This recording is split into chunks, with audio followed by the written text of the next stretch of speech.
On nous répète souvent que les liens du sang sont sacrés, plus puissants que n'importe quelle autre force. Dès notre enfance, une vérité universelle nous est inculquée, la famille est le socle absolu. Elle est censée être notre fondation, notre ultime rempart et le seul lien véritablement indéfectible. Mais que se passe-t-il lorsque ce lien devient précisément ce qui vous détruit? Aujourd'hui, en France et partout ailleurs, une épidémie silencieuse progresse. Elle s'immisce dans des millions de foyers, tout en restant l'un des derniers grands tabous de notre société. Des enfants devenus adultes prennent la décision déchirante de couper les ponts avec leurs parents. Des frères et sœurs s'emmurent progressivement dans le silence. On appelle cela l'éloignement familial.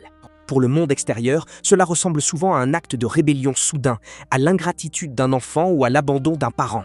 Mais si l'on regarde de plus près, derrière ce silence se cache rarement une simple histoire de colère. C'est en réalité une psychologie complexe liée à la survie. Pourquoi certaines personnes font-elles vraiment ce choix?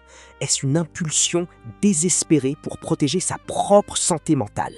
Dans cette vidéo, nous allons explorer en profondeur la psychologie de la rupture familiale. Nous allons briser le mythe du départ soudain, analyser les traumatismes cumulatifs qui poussent à l'éloignement et décrypter les dynamiques toxiques du désengagement affectif au contrôle narcissique qui font de l'absence de contact la seule option viable. Si vous luttez actuellement contre la culpabilité ou si vous tentez de comprendre pourquoi un proche s'est éloigné, voici les explications que vous cherchiez.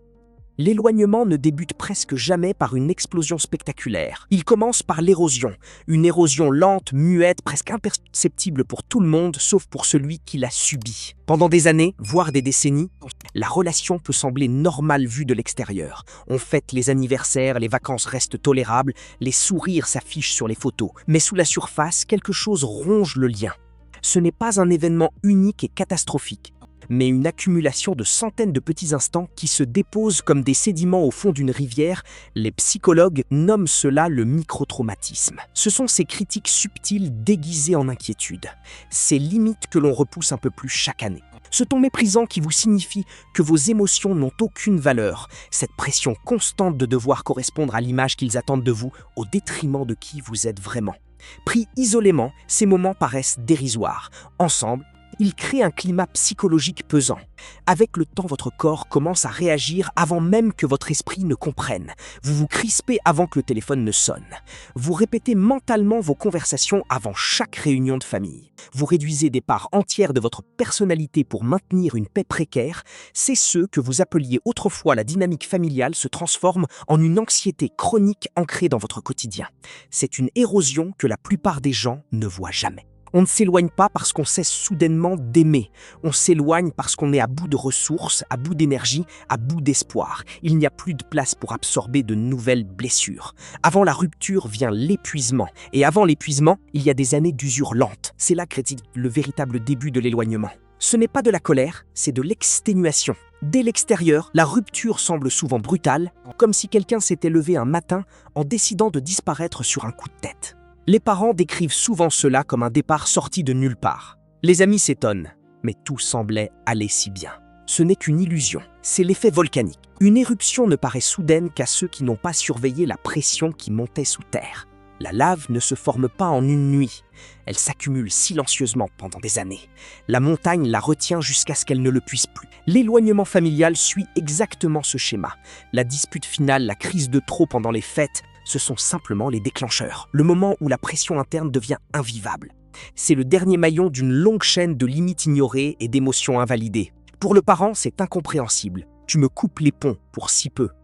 Mais pour l'enfant adulte, la réponse est non. Je pars parce que cela dure depuis 20 ans. La rupture ne semble soudaine que parce que la souffrance était vécue en silence. Ce n'est pas une réaction impulsive, c'est un point de non-retour, la libération d'une tension qui ne pouvait plus être contenue. Et une fois que le volcan entre en éruption, tout bascule. Bien avant que quelqu'un ne choisisse la distance, beaucoup ont déjà été enfermés dans des rôles qu'ils n'ont jamais acceptés. Dans les systèmes familiaux dysfonctionnels ou narcissiques, l'identité n'est pas découverte, elle est assignée. Et ces étiquettes façonnent toute la réalité émotionnelle de l'enfant. Il y a l'enfant roi, l'extension de l'ego parental, celui qu'on idéalise et protège. Sa mission est d'incarner la réussite familiale, quitte à sacrifier sa propre authenticité. Puis il y a le bouc émissaire, celui que l'on blâme pour toutes les tensions du foyer. C'est souvent celui qui est le plus conscient du malaise, celui qui refuse de normaliser la toxicité. Ironiquement, le bouc émissaire est souvent le membre le plus sain sur le plan émotionnel, mais aussi le premier à être éjecté lorsqu'il cesse d'éponger la honte des autres, mais d'autres rôles existent. L'enfant invisible qui survit en se faisant oublier, en ne demandant rien, apprenant que l'attention est une menace. Il grandit avec une autonomie farouche, mais doute constamment de sa légitimité à exister pleinement. Et enfin, le rôle sans doute le plus lourd, l'enfant parentifié. Celui qui devient le tuteur émotionnel de ses propres parents, le médiateur, le gardien de la paix, celui qui porte des responsabilités bien trop grandes pour son âge. Ces enfants grandissent en pensant que l'amour se mérite par le sacrifice et le silence. Aucun de ces rôles ne permet de devenir soi-même. Ils créent des schémas de culpabilité et d'obligation qui s'étirent jusqu'à l'âge adulte.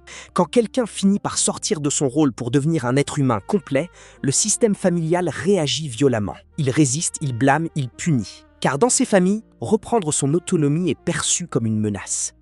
Pour beaucoup, s'éloigner n'est pas quitter sa famille, c'est s'échapper d'un rôle qui les brisait. Certaines blessures saignent, d'autres non, et ce sont souvent ces dernières qui nous marquent le plus profondément.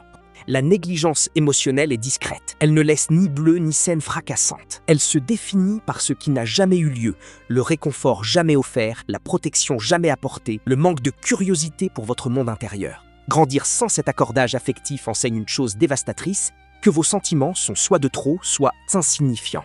À l'âge adulte, ces individus paraissent forts et indépendants, alors qu'ils portent en eux un vide persistant, c'est l'image du puits asséché. Vous retournez inlassablement vers votre famille en espérant y trouver enfin un peu d'eau. Peut-être que cette fois, ils écouteront. Peut-être qu'ils demanderont comment vous allez vraiment. Mais chaque visite se conclut de la même façon. Attention, un seau vide et une déception familière. La plupart des gens ne partent pas à cause de ce que leurs parents ont fait, mais à cause de ce qu'ils ont été incapables de donner. Retourner vers un puits sec finit par devenir une forme d'abandon de soi. Guérir de ce qui est arrivé est possible. Guérir de ce qui n'est jamais arrivé est plus long, car il faut faire le deuil d'une enfance que l'on n'a pas vécue. Si l'éloignement semble soudain pour les autres, rester est pourtant ce qu'il y a de plus difficile à comprendre. Pourquoi endure-t-on des années de douleur avant de partir? La réponse tient en deux forces, le lien traumatique et le cycle de l'espoir. Le lien traumatique se tisse quand la maltraitance alterne avec des moments de chaleur. Une remarque cinglante suivie d'une excuse, un silence glacial suivi d'une rare marque d'affection. Le système nerveux finit par confondre instabilité et amour. Attention. On se persuade qu'en faisant plus d'efforts, on finira par obtenir le parent dont on avait besoin. C'est là que le cycle de l'espoir vous piège. Il vous pousse à pardonner, à revenir dans des situations qui démantèlent votre identité.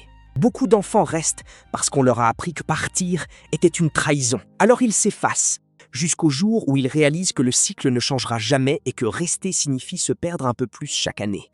L'éloignement commence souvent par un constat déchirant. Si je reste, je disparais. Le terme zéro contact évoque souvent une punition, un acte de vengeance. En réalité, la distance est une stratégie de survie. Elle prend plusieurs formes. Certains choisissent le contact limité pour garder un lien de surface tout en protégeant leur intimité. D'autres utilisent la méthode de la pierre grise, devenir neutre, sans réaction, pour ne plus nourrir les conflits ou la manipulation. Ce n'est pas de la froideur, c'est de l'autoprotection. Puis, il y a le zéro contact, quand toutes les autres limites ont été bafouées. C'est l'ultime outil pour briser le cycle et reconstruire son identité. Sur le plan psychologique, la distance active à la fois le deuil, la culpabilité et le soulagement. On pleure le parent qu'on aurait voulu avoir, tout en respirant enfin quand le chaos s'arrête. C'est une décision conflictuelle prise uniquement quand tout le reste a échoué. La distance n'est pas un rejet, c'est une clarification. C'est dire « je ne peux pas te changer, mais je peux me protéger ». Pour beaucoup, cette sécurité est ressentie pour la toute première fois. On croit souvent que le plus dur est la séparation, mais la douleur la plus profonde est le deuil qui suit. C'est un deuil ambigu. Vous pleurez quelqu'un qui est toujours en vie, qui continue son quotidien, mais qui est émotionnellement inaccessible. Il n'y a pas de funérailles, pas de rituel pour avancer. Juste un vide là où devrait se trouver une réponse. Vous ne pleurez pas seulement la relation perdue, mais celle que vous n'avez jamais eue. Et laisser partir ce parent imaginaire est une double perte. Puis viennent les fêtes, les chaises vides, les silences pesants alors que le monde semble baigné dans la chaleur familiale. C'est un deuil invisible. Pourtant, dans ce deuil, il y a une libération. L'anxiété s'évapore. Privilégier son bien-être sur son passé. Ce n'est pas simple, mais c'est le seul moyen d'arrêter d'hériter d'une douleur qui ne nous appartient pas. La guérison commence quand on accepte de porter le deuil du passé pour s'offrir l'avenir que l'on mérite. Pour beaucoup, l'éloignement n'est pas la fin d'une histoire, mais le début d'une vie enfin autorisée. Une fois le bruit éteint et la culpabilité apaisée, une nouvelle identité émerge, enfouie sous des années de survie. Se reconstruire est un processus lent. On apprend à se demander: qu'est-ce que je veux vraiment? Vos choix ne sont plus filtrés par la peur du jugement. Vous cessez de vous excuser d'exister. Guérir, c'est aussi briser le cycle générationnel. On ne s'éloigne pas par ressentiment, mais par clarté. On refuse de transmettre ce chaos et ce manque d'amour. On commence à être son propre parent avec douceur. Si l'on a des enfants, on leur offre la sécurité que l'on n'a jamais reçue. Sur ce chemin, on découvre la famille de cœur, des amis, des mentors, des partenaires qui nous voient et nous estiment non par obligation, mais par choix. C'est là que le cycle se brise réellement. Se reconstruire est un acte de courage. Créer sa propre famille est une libération. Au final, l'éloignement n'est pas détruire une famille, c'est redéfinir ce que le mot famille signifie. Pour certains, c'est ceux qui les ont élevés. Pour d'autres, c'est ceux qui leur permettent enfin de se sentir en sécurité. Les deux vérités peuvent coexister. S'éloigner ne signifie pas être sans cœur, cela signifie refuser de retourner dans le feu. C'est choisir la paix plutôt que le chaos. Ce choix, bien que douloureux, est profondément courageux. Vous avez le droit de faire votre deuil et de grandir. Vous avez le droit de bâtir une vie qui ne soit pas définie par vos blessures, mais par l'amour que vous choisissez et les limites que vous méritez. Si cette vidéo vous a aidé à vous sentir compris, sachez que vous n'êtes pas seul. Des milliers de personnes parcourent ce même chemin complexe. Si vous souhaitez rester connecté, abonnez-vous. Nous explorons les recoins de l'âme humaine chaque semaine. N'hésitez pas à partager votre expérience en commentaire, cela pourrait donner de la force à quelqu'un d'autre. Prenez soin de vous, vous méritez de guérir.